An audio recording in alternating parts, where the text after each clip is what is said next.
देखिए, इस मामले पर सियासत भी लगातार तेज हो गई है। हनुमान बेनीवाल की बिजली कनेक्शन के कटने के बाद ज्योति मिर्धा का एक फेसबुक पोस्ट वायरल हो रहा है, जिसमें उन्हें पंखा दिखाया गया है, जो लोगों के चर्चा का विषय बना हुआ है। और इसे नागौर की जनता ज्योति मिर्धा का हनुमान बेनीवाल पर तंज मान रही है। ज्योति मिर्धा ने अपने फेसबुक पोस्ट में लिखा है, देसी जुगाड़, कलाई की मेहनत से ठंडी हवा। ये ज्योति मिर्धा की तरफ से जो पोस्ट किया गया है, इसमें पंखा आप देख पा रहे हैं। ये देसी पंखा होता है, हाथ से इसे हिलाया जाता है जब बिजली नहीं होती है। चूंकि बिजली कनेक्शन काटा गया है हनुमान बेनीवाल का, तो इस तरीके से पंखे का तस्वीर पोस्ट करके तंज किया गया है नागौर के सांसद हनुमान बेनीवाल पर। ज्योति मिर्धा की तरफ से लोग भी इस पोस्ट पर काफी चुटकी ले रहे हैं। वहीं नागौर में घर का बिजली कनेक्शन काटे जाने पर हनुमान बेनीवाल ने पहली प्रतिक्रिया दे दी है। कहा कि राजनीति से प्रेरित है ये काम। कहा कि मार्च में 2 लाख रुपए बिल के सेटलमेंट के लिए जमा कराए थे, बिना सूचित किए पोल से कनेक्शन काटा गया है। हालांकि जानकारी मिल रही थी कि नवंबर के महीने में 2 बार नोटिस भी दिया गया था, लेकिन अब बेनीवाल कह रहे हैं कि राजनीति से प्रेरित है जो मेरे घर का बिजली कनेक्शन काट दिया गया। उन्होंने कहा कि मार्च में ही 2 लाख रुपए बिल के सेटलमेंट के लिए जमा कराए थे, बिना सूचना दिए पोल से कनेक्शन काटा गया है। आपको बता दें कि 11 लाख के लगभग बिजली का बिल बकाया था। 6 साल से ये बिजली का बिल बकाया था, जिसके बाद ये एक्शन लिया गया। हनुमान बेनीवाल का घर, जो कि नागौर का घर है, वहां बिजली कनेक्शन काट दिया गया। अब इसको लेकर ये रिएक्शन हनुमान बेनीवाल का बहुत महत्वपूर्ण हो जाता है। उन्होंने ये पूरी कार्रवाई को राजनीति से प्रेरित बताया है। कह रहे कि मार्च में ही तो 2 लाख रुपए बिल के सेटलमेंट के लिए जमा करके आए थे, हमें बिना जानकारी के ये पोल से कनेक्शन काट दिया गया। देखिए, पोल पे आप देख सकते हैं बिजली का कर्मचारी चढ़ा हुआ है, पोल कनेक्शन काटा गया। और ये नागौर का घर है हनुमान बेनीवाल का, जो एसआई भर्ती को लेकर लगातार मुखर हैं, प्रदर्शन कर रहे हैं। और उनका जब घर का बिजली कनेक्शन काटा गया तो उन्होंने कहा कि राजनीति से प्रेरित है सब कुछ। हालांकि 6 साल से बिजली का बिल बकाया था और 11 लाख का लंबा चौड़ा ये बिजली का बिल बकाया था, ऐसी जानकारी निकली। लेकिन यहाँ पर ये अलग ही अब जानकारी हनुमान बेनीवाल की तरफ से आ रही है। वो कह रहे हैं कि मार्च में 2 लाख रुपए बिल के सेटलमेंट के लिए जमा कराए गए थे। पॉलिटिकल मामला ये है, और घर का कनेक्शन थोड़ी कर रहे, पोल से काट के गए, घर के अंदर घुस के थोड़ी काटा कनेक्शन। पोल से बाहर जाके इस तरह आए, सुनो घर पे है ही नहीं हम। मैं तो 2 महीने से बच्चे वगैरह सब जयपुर के अंदर हैं, हम यहीं रह रहे हैं, और आज तक 1 रुपया भी सरकार का बकाया नहीं है। और बकाया अगर हमारा पैसा होता है तो हम चुनाव नहीं लड़ सकते। जब हम एमएलए एमपी का फार्म भरते हैं तो उसमें एनओसी लेनी पड़ती है हर डिपार्टमेंट की। नहीं, विधानसभा की अगर हमने कोई किताब भी ली लाइब्रेरी से तो उसका भी पैसा हमें जमा कराना पड़ता है, हर चीज़ का पैसा देते हैं। ये दुर्भाग्य से इंटेंशन कि भाई हनुमान बेनीवाल को बदनाम कैसे करें, तो मेरे भाई साहब के नाम से जो कनेक्शन है उसको ये प्रचलित करके, और उसमें जब मेरा सरकारी ऑफिस चल रहा है, एमपी की जन सुनवाई वहीं होती है, कायदे से तो ये सरकार का दफ्तर भी वहीं है। ये एमपी का जो ऑफिस होता है वो सरकार उसका बिल भरती है, लेकिन फिर भी मैं भर रहा हूँ बिल सारे, और बिना मुझे सूचित किए, मेरी अनुपस्थिति के अंदर, जब घर पे कोई नहीं है तो बाहर ये आते हैं गाड़ियाँ भर के और पोल से कनेक्शन काट के भाग जाते हैं। तो ये तो एक तरीके से चोरी छुपे गलत तरीके से बदनाम करने की नीयत से, क्या इससे क्या फर्क पड़ता है बताओ? मेरे क्या फर्क पड़ेगा? मैं भजन लाल जी का ही कनेक्शन काट दूंगा खुद का, अगर मेरा कनेक्शन।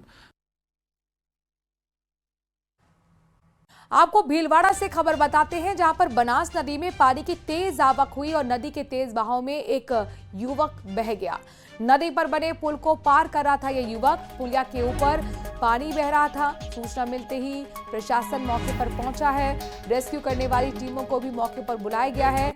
हालांकि अभी तक उस व्यक्ति का कोई पता नहीं चल पाया है। रेस्क्यू ऑपरेशन की शुरुआत हो गई है। ये तस्वीर आपको हम दिखा रहे हैं। ये बनास नदी है, जहां पर देखिए किस तरीके से पानी की तेज आवक हुई है और तेज बहाव में, इस नदी के तेज बहाव में एक युवक के बहने की जानकारी मिल रही है। नदी पर बने पुल को जब ये युवक पार कर रहा था तो पुलिया के ऊपर बह रहे पानी में वो डूब गया और बहता हुआ नदी के तेज बहाव में चला गया।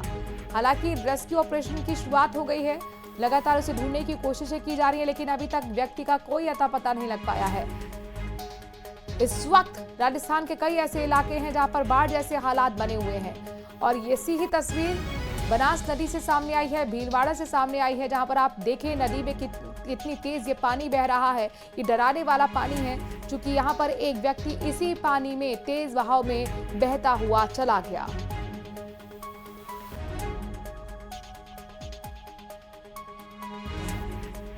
वहीं भीलवाड़ा में ही बीते 16 घंटे से लगातार बारिश का सिलसिला जारी है। यहाँ एक तरफ ये बारिश आमजन के लिए राहत बनकर आई है, गर्मी से राहत मिल रही है, तो वहीं अभी बारिश ये पानी इसका अब लोगों के लिए मुसीबत है, सिरदर्द है। लगातार 16 घंटे से तेज तो कभी रिमझिम बारिश के चलते भीलवाड़ा शहर के सड़क दरिया बन गई हैं। इतना ही नहीं, कई वाहन तो पानी में फंसकर खराब हो गए हैं, जिन्हें लोग देखिए किस तरीके से धक्का मारकर कभी आगे कर रहे हैं, कभी पीछे कर रहे हैं, किसी तरह से बाहर निकाल रहे हैं। और ये भीलवाड़ा की सड़कें हैं, शहर की मुख्य सड़कें आपको हम दिखा रहे हैं। निचली बस्तियों का तो हाल आप छोड़ ही दीजिए, किस तरीके से सड़कें दरिया बनी हुई हैं, तालाब बनी हुई हैं। आप देखिए जैसे वाहन यहाँ पर गुजरने की कोशिश करते हैं, नाकाम हो जाते हैं, क्योंकि इसी में फंसकर वो रह जाते हैं और खुद धक्का मारकर यहाँ पर लोगों को अपने वाहनों को निकालना पड़ रहा है। घुटनों घुटनों पानी आप देख पा रहे हैं। 16 घंटे से आप सोचिए, जब बारिश का सिलसिला लगातार चलेगा तो फिर शहर का हाल क्या होगा, वही आप देख पा रहे हैं। शायद ये सड़क आपको समझ में आ गई होगी किस तरह से तालाब इस वक्त रूप ले चुकी है, नदी का रूप ले चुकी है सड़कें। हम खड़े हैं बडला चौराहे पर और आप जिस प्रकार से देख सकते हैं, ये जो गाड़ी है पानी में फंस गई थी और अब इसे लोगों की मदद द्वारा बाहर निकालने का लगातार प्रयास किया जा रहा है। लोग बाग बिना सोचे समझे इतने गहरे पानी में, कम से कम हम भी अभी 3 से 4 फीट पानी में खड़े हुए हैं और आगे ये पानी का जो भराव है 5 फीट का है। कहने के जो लोग बाग है बिना सोचे समझे अपनी गाड़ियों को इस प्रकार से पानी के अंदर ले आते हैं और कुछ जो लोग मददगार हैं यहाँ पे लगातार इनको चेतावनी भी देते हैं कि गाड़ी को पानी में ना हलाए, तो उसके बावजूद भी ये लोग नहीं मानते हैं। कहीं ना कहीं जो पानी है पूरे शहर में जमा हुआ दिखेगा आपको, क्योंकि लगातार जो बारिश है सुबह से हो रही है और लोग बाग एक दूसरे की मदद भी कर रहे हैं। और इन लोगों को जो गाड़ी लेकर अंदर आए थे उनको रोकने का भी यहाँ पे प्रयास किया गया था, पर उसके बावजूद भी ये नहीं रुके। तो बारिश है अपना कहर जारी रख रही है। भीलवाड़ा में अलर्ट जारी किया गया है प्रशासन द्वारा, राजस्थान मौसम विभाग द्वारा। और आप देख सकते हैं कि किस प्रकार से जो ये सड़क है अब नदी में तब्दील हो चुकी है और लोग बाग यहाँ पर अपनी गाड़ियां लेकर आ रहे हैं और फंसते हुए जा रहे हैं। लोगों से हम ये अपील करेंगे, अपने घरों पर रहें, बेवजह घरों से बाहर ना निकलें। जहां पे जल भराव हो गाड़ी लेके ना जाए, ना खुद वहां व्यक्तिगत जाए, अपने घरों पर रहें और ऐसे जल भराव वाली जगहों से, ऐसे जगह स्थानों से दूर रहें। वीडियो जर्नलिस्ट अंकुश सनाटे के साथ राहुल कौशिक, न्यूज 18 भीलवाड़ा।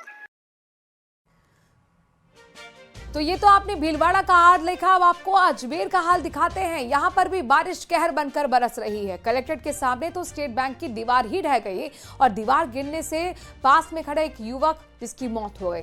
बारिश ने अलग अलग स्थान पर हालात को बिगाड़ कर रख दिया है। मेवाड़ा स्टेट भागचंद की कोठी के नीचे भी दीवार गिरने से हादसा हुआ है।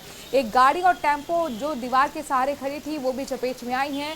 हालांकि नगर निगम की टीम मौके पर पहुंची है। सड़कें किस तरह से दरिया बनी हुई है ये तस्वीरें साफ तौर पर बयां कर रही हैं। तो अजमेर में लगातार बारिश का कहर देखने को मिल रहा है। सड़कें किस तरीके से दरिया बनी हुई हैं आप देखिए, वाहन रेंग रेंग कर चलते हुए नजर आ रहे, रफ्तार पर एक मानो बारिश ने लगा दिया हो। एक तरफ गर्मी से तो राहत लोगों को जरूर मिली, चिलचिलाती गर्मी से, लेकिन इस बीच लोगों की मुसीबतें भी बारिश ने बढ़ा दी है। लगातार अजमेर में बारिश हो रही है। हालात ये हो गए हैं कि सड़कों पर पानी भर गया है। निचली बस्तियों के हाल तो और भी बुरे हैं। ये शहर के मेन चौक चौराहों की तस्वीरें दिखा रहे हैं, जहां पर वाहन आपको रेंगते हुए नजर आ रहे होंगे। 2 जगह हादसे की भी जानकारी मिल रही है। देखिए 2 जगह दीवार गिरी है और एक जगह तो एक व्यक्ति की मौत भी हो गई दीवार गिरने से। स्टेट बैंक की ये दीवार थी, कलेक्ट्रेट के सामने वाला स्टेट बैंक, जिसकी दीवार गिरने से एक व्यक्ति की मौत हुई है। इसके साथ मेवाड़ा स्टेट भागचंद की कोठी के नीचे भी दीवार गिरी और उसी से लगा एक गाड़ी और टेम्पो जो दीवार के सहारे खड़ा हुआ था वो भी चपेट में आया है। आप देख सकते हैं किस तरह से यहाँ पर पूरी की पूरी जो दीवार है वो ढही हुई नजर आ रही है। तो जगह जगह अजमेर में बारिश की वजह से हादसे भी हुए, एक की मौत और तिनके की तरह कैसे स्कूटी बह रही है आप देख सकते हैं। ये जो बहाव तेज है ये सड़क का है। सड़क पूरी तरह से नदी में तब्दील हो चुकी है, दरिया बन चुकी है और तिनकों की तरह वाहन भी आपको बहते हुए नजर आ रहे हैं। स्कूटी जो तिनके की तरह बहती हुई दिख रही है।